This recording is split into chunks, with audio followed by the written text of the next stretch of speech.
In this episode of Stock Shorts, we will discuss AT&T spinoff and its impact on long-term stock value.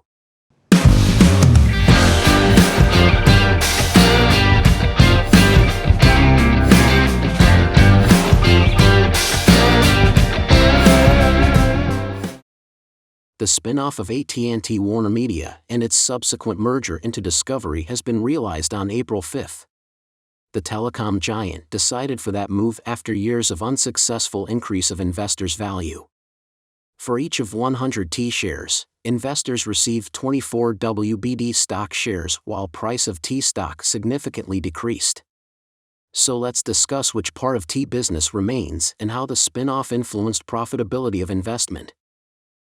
The business consisted of three main segments: communication segment, Warner Media, and still growing Latin America. As we can see, Warner Media revenue represented 24% of total company's revenue. Removing it will affect this metric substantially. Communication segment should thrive based on 5G opportunities, so this should be a growth factor for the company. It is similar when we analyze operating income of the company. 80% of total operating income was generated by communication segment and 20% represented income from Warner Media. Removing it will allow T business to simplify and focus on its core segment, which is communication. Additionally, there is a huge debt which can be reduced thanks to the spin-off. Let's take a look at debt. Before Buying Directv in 2015, which was another acquisition misstep for the company, AT&T had $80 billion in long-term debt. After purchasing DirecTV and Time Warner, the company had $178 billion long-term debt before the spin-off. Now with the deal, T receives $40 billion in cash, which can be used to reduce total debt, at least partially. It's important to note that total company assets are reduced as well, so debt-to-equity ratio isn't getting any lower, at least for now.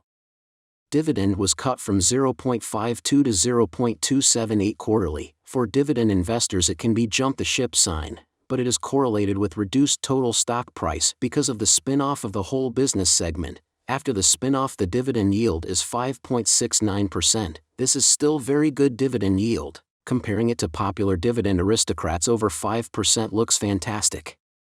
It is always important to compare such companies to its direct business area competitors. The dividend looks good comparing it to Verizon, but the difference is not that significant.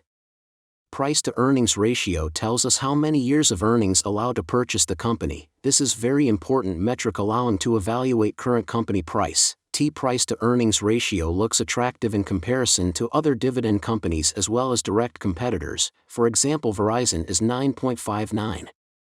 Price-to-book value is another metric allowing us to evaluate the price of the company. It says how price represents assets value. Correct metric to evaluate price depends on the business model. The more company based on IP, the less book value is correct source of valuation. If the company is based on tangible assets and real estate, this metric is relevant.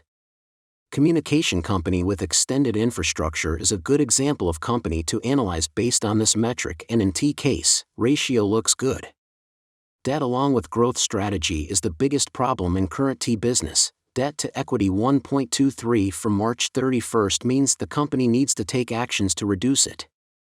Free cash flow is very undervalued indicator telling us what is the real state of the business behind. $25.43 billion for 2021 year represents over 7% decline, which is caused among other things by shrinking DirecTV business. The ability to bring increases to free cash flow will represent the direction where the stock is heading towards.